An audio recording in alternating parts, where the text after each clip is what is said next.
यो बालन शाह भन्ने छ नि मान्छे मेरो साथी हो है। यति खतम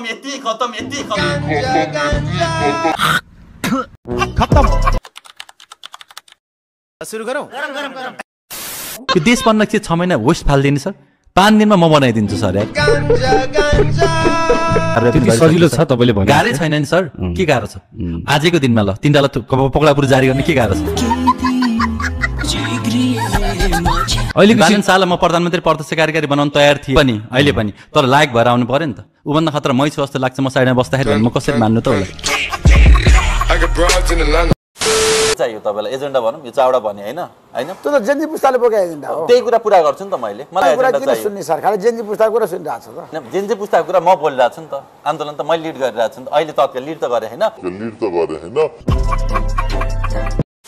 मलाई जतिखेर पनि दिमागमा चाहिँ बाँच्ने मन नलाग्ने के मर्नु मात्र मन लाग्ने हैन। त्यो सबै देखेर अनि सर यो सबै दिमागमा त्यही मात्र कुरा आउने। अहिले बोलाएको जस्तो फिल हुने, आइज त पृथ्वीमा सबै गरिसकिस्, रमाइलो गरिसकिस्, के काम आइज म भने जस्तो फिल हुने, देख्यो भने झुड्निम जस्तो फिल हुने, बाइक चलाइरहेको छु त्यहाँ टगाइरहेको छु ल ठोक्दिम जस्तो फिल हुने।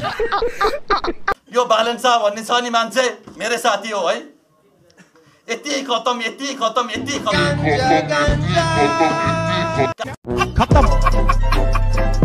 हामीले भाइ त्यो मान्छे ठिक छैन, न सपोर्ट नगर 1000 जनाले भन्थे होइन दाइ, चण्डाल भन्दा चोरे ठिक भनेर ल्याएर राखेको हो।